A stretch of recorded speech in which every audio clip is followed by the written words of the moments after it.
When you're working along with cables, it can sometimes be hard to remember where you have crossed the cable last.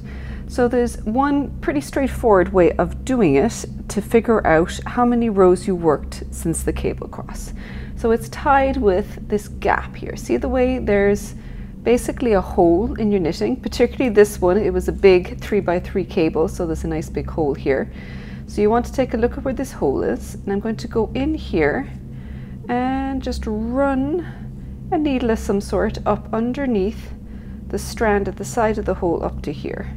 So you can kind of see then that I have pulled out each of the knitted rows that were worked. You can count 1, 2, 3, 4, 5, 6.